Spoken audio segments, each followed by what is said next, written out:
بسم اللہ الرحمن الرحیم۔ السلام علیکم ورحمۃ اللہ وبرکاتہ۔ محترم سامعین کرام، مختصر سا ایک وظیفہ ہے۔ یہ وظیفہ جمعہ والے دن جمعہ کی نماز ادا کرنے کے بعد سے لے کر مغرب کی نماز سے پہلے تک آپ کر سکتے ہیں۔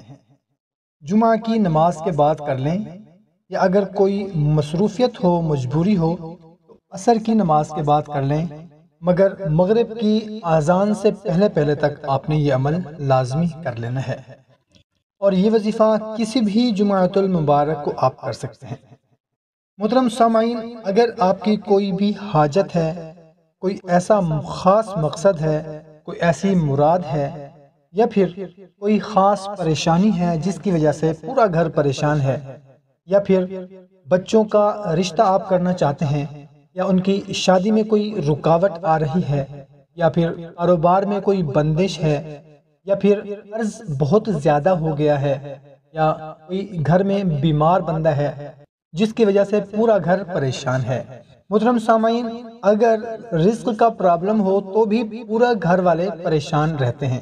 اگر کوئی گھر میں مریض ہو تو اس کی وجہ سے بھی پھر پورا گھر پریشان رہتا ہے۔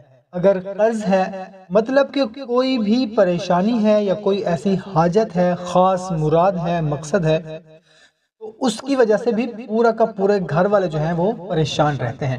تو آپ نے اس مختصر سے وظیفہ کو کرنا ہے، انشاءاللہ عز و جل تمام پریشانیاں ختم ہو جائیں گی اور آپ کی جو بھی حاجات ہیں وہ پوری ہو جائیں گی۔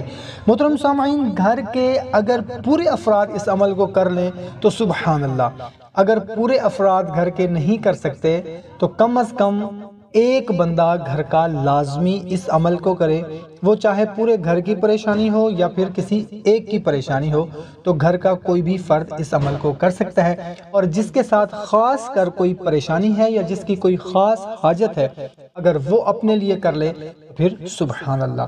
عمل بہت ہی مختصر سا ہے۔ بتانے سے پہلے آپ سے گزارش ہے کہ اگر ہمارے چینل کو ابھی تک سبسکرائب نہیں کیا ہوا تو سبسکرائب کر لیں اور ویڈیو کو ابھی لائک کر دیں۔ اجازت کے لیے کمنٹ میں آمین لکھ دیں، جزاک اللہ۔ تو محترم سامعین، کرنا کچھ اس طرح سے ہے کہ نماز جمعہ ادا کرنے کے بعد سے لے کر مغرب سے پہلے تک آپ نے صاف ستھرے کپڑے ہونے چاہیے۔ باوضو حالت میں اگر نماز کے بعد کر رہے ہیں تو ظاہر سی بات ہے آپ باوضو ہوں گے، اس کے بعد کر لیں، کسی سے بات نہیں کرنی۔ اور اگر نماز کے علاوہ کسی بھی وقت آپ کرنا چاہتے ہیں تو اس کے لیے وضو کر لیں، اور کسی بھی جگہ بیٹھ کر اول و آخر آپ نے 3 مرتبہ درود ابراہیمی پڑھنا ہے، اور درمیان میں صرف آپ نے ایک تسبیح یعنی کہ 100 مرتبہ آپ نے الف لام میم، صرف الف لام میم 100 مرتبہ آپ نے پڑھنا ہے۔ اس کے بعد آپ کی جو بھی حاجت ہے، خواہش ہے، مراد ہے، یا کوئی پریشانی ہے، کوئی پرابلم ہے، اس کے لیے آپ نے دعا کرنی ہے۔ انشاءاللہ عز و جل جو آپ مانگیں گے وہ آپ کو انشاءاللہ ملے گا۔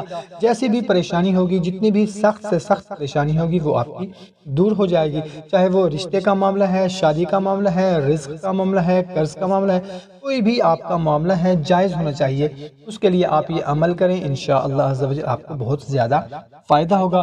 ویڈیو اگر پسند آئی ہو تو ہماری حوصلہ افزائی کے لیے اس کو لائک اور صدقہ جاریہ سمجھ کر شیئر ضرور کر دیں، جزاک اللہ۔